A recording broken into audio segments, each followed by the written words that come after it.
안녕하세요. 나무아카데미입니다. 저희는 내신 모의고사 기출분석 변형 문제를 제공하고 있는 국어 전문 학습자료 제공 사이트입니다. 저희가 이번에 같이 볼 작품은요. 고1 공통국어 미래엔 산수유나무의 농사입니다. 지문부터 보도록 하겠습니다. 산수유나무가 노란 꽃을 터뜨리고 있다. 산수유나무는 그늘도 노랗다. 산수유나무에서는 노란 꽃이 피고 있죠. 첫 번째 산수유나무가 만들어낸 결과물입니다. 두 번째는 그늘을 만들어내고 있는데요. 저희가 나무 아래에서는 그늘이 생기는 것을 알 수 있죠. 시적 화자는 이 그늘 또한 산수유나무가 만든 결과물이라고 설명하고 있습니다. 이 그늘의 의미는 위안과 휴식, 다른 존재에 대한 배려를 의미합니다. 이때 화자는 그늘도 노랗다 라고 표현하고 있는데요. 산수유나무 꽃이 노란 것처럼 그늘 또한 그 결과물이 노랗다 라고 표현하고 있습니다. 이때 그늘에 대한 통념에서 벗어난 참신한 표현이 드러납니다.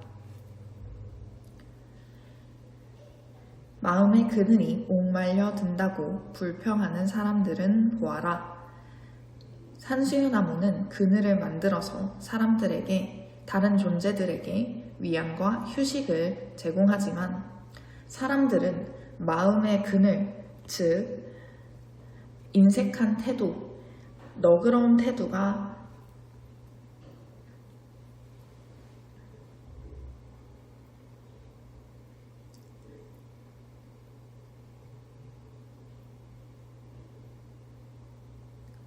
다시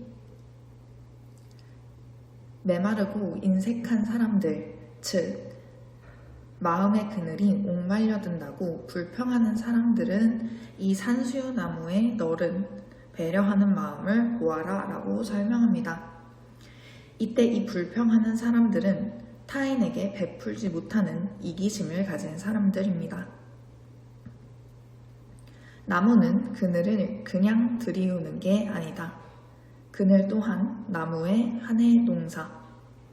나무는 그늘을 자동적으로 들이우는 것이 아닙니다. 그늘 또한 나무가 노력해서 이루어낸 결과물이다 라고 화자는 설명합니다. 이때 그늘을 들이우는 것을 한 해 농사에 비유하고 있습니다. 이 농사의 의미는 생명을 가꾸고 베푸는 일을 의미합니다. 따라서 산수유나무가 그늘을 들이우는 데에는 마치 생명을 가꾸는 일처럼 많은 노력이 들어간 일이다 라고 설명하고 있는 거죠. 산수유나무가 그늘 농사를 짓고 있다. 꽃은 하늘에 피우지만 그늘은 땅에서 넓어진다. 여기서도 그늘 농사라는 표현을 통해 꽃을 피우고 그늘을 만드는 과정을 농사 짓는 과정에 비유함을 알 수 있습니다. 그늘은 땅에서 넓어지는 것처럼 다른 존재를 배려하고 휴식과 안정을 줄 수 있는 공간을 마련해주는 그러한 마음을 넓혀가는 모습을 볼 수 있습니다. 마지막으로 가도록 하겠습니다. 산수유나무가 농부처럼 농사를 짓고 있다. 이때 산수유나무를 농부라는 사람에 비유하고 있습니다. 농사를 짓고 있다, 즉 그늘을 만들어내고 있다라는 의미가 되겠죠. 이렇게 다른 존재를 배려하는 산수유나무의 속성을 정성과 노력을 들여 농사를 짓는 농부에 비유하고 있습니다.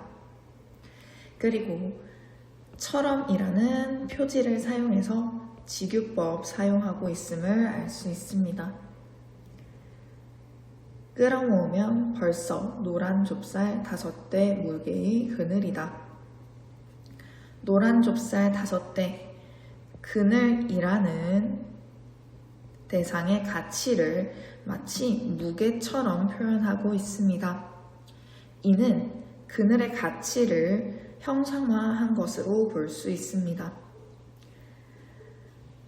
그래서 그늘 농사의 가치를 감각적으로 형성화했다라고 설명하고 있습니다. 이렇듯 산수유나무와 사람을 대비하여 산수유나무에 배려하는 마음과 다른 존재를 위한 너른 마음을 설명하고 있는 시였습니다. 이와 함께 연계될 수 있는 작품 같이 보시면 좋겠습니다. 문태준의 꽃피는 나무에게입니다. 이 작품과 산수유나무의 농사는 공통적으로 꽃을 피워내고 있는 나무를 그리고 있으며 이는 타인에게 자신을 베풀고 나눠주려는 이타적 가치관을 실천하는 행위로 볼 수 있습니다. 그렇다면 여기까지 내용 확인해 보았고요. 저희 문제 몇 개 같이 풀어보도록 하겠습니다. 첫 번째 3번 문제 같이 풀어보도록 하겠습니다. 먼저 영상을 잠시 멈춰두신 후에 문제를 풀어보시고 돌아오도록 하겠습니다.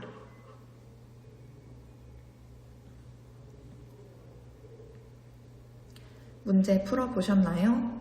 3번 문제, 이 시의 표현상 특징으로 적절한 것은 묻고 있습니다. 답은 1번이었습니다. 행을 구분하여 시상을 전개하고 있다. 산수유나무의 농사에서는 영 구분 없이 행 구분으로 시상을 전개하고 있습니다. 따라서 표현상의 특징으로 적절하다라고 확인할 수 있겠네요. 오답선지도 확인해 보도록 하겠습니다. 2번 감탄형 어미를 통해 현장감을 드러내고 있다.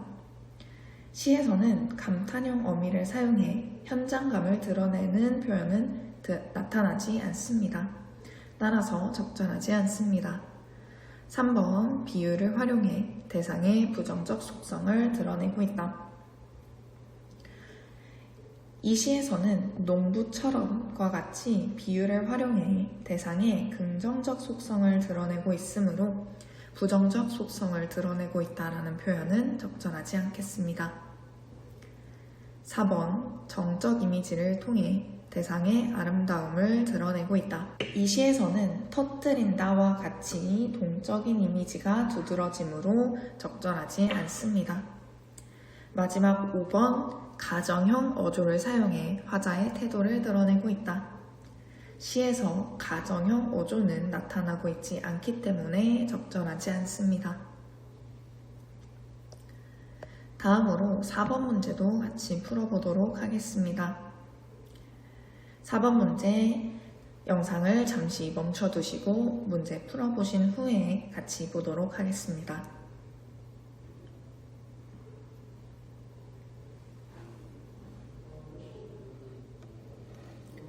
문제 풀어보셨나요? 4번 이 시를 이해한 것으로 적절하지 않은 것은 묻고 있습니다. 답은 2번이었습니다. 산수유나무가 농부처럼 농사를 짓는다는 것에서 꽃을 피우려면 오랜 시간이 필요함을 드러내고 있군. 이 부분에서는 직접적으로 드러나고 있지 않은 내용을 묻고 있기 때문에 가장 적절하지 않은 것을 골라주셔야 되겠습니다. 이 시에서 산수유나무가 농부처럼 농사를 짓는다는 것은 나무가 그늘을 넓혀가기 위해 정성과 노력을 들이고 있음을 표현한 것이므로 단순히 오랜 시간이 필요함을 드러내고 있다라는 설명은 적절하지 않겠습니다. 오답선지도 살펴보도록 하겠습니다. 나무 그늘이 땅에서 넓어진다는 것은 그늘이 다른 존재를 배려하는 마음을 점차 넓혀가는 모습이겠군. 여기서도 땅에서 넓어진다라는 표현은 하늘에 꽃을 피우는 것과 달리 그늘이 다른 존재를 배려하는 마음을 넓혀가는 것을 이야기하는 것이기 때문에 적절한 선지가 되겠습니다. 3번 벌써 5대의 무게가 된다는 것에서 그늘 농사가 꾸준한 노력을 거쳐 가치가 있음을 알 수 있군. 여기서 벌써라는 부사어가 드러내는 것은 산수유나무의 행위가 꾸준한 노력과 정성을 들여 만들어진 것임을 나타내고 있습니다. 따라서 적절하다라고 확인할 수 있겠습니다. 산수유나무의 그늘을 노랗다고 표현한 것에서 노란 꽃처럼 그늘도 산수유나무가 만든 긍정적인 결과물임을 드러내는군. 여기서 산수유나무의 그늘을 노랗다라고 표현한 것은 따스한 이미지를 부여하고 그늘도 나무가 만들어내는 결과물임을 나타내는 것이므로 적절하다라고 볼 수 있습니다. 마지막 5번 선지 확인하도록 하겠습니다. 나무가 그늘을 그냥 들이우는 게 아니라는 것에서 그늘도 나무가 노력해 이루어낸 결과물임을 알 수 있군. 나무가 그늘을 그냥 들이우는 게 아니라는 것에서 그늘도 그냥 생겨나는 것이 아니라 노력과 정성을 통해 생겨나는 것임을 표현하고 있으므로 적절하다라고 볼 수 있겠습니다. 여기까지 문제로 같이 풀어보았습니다. 더 많은 자료는 저희 나무아카데미 홈페이지에서 확인하실 수 있습니다. 지금까지 나무아카데미였습니다. 감사합니다.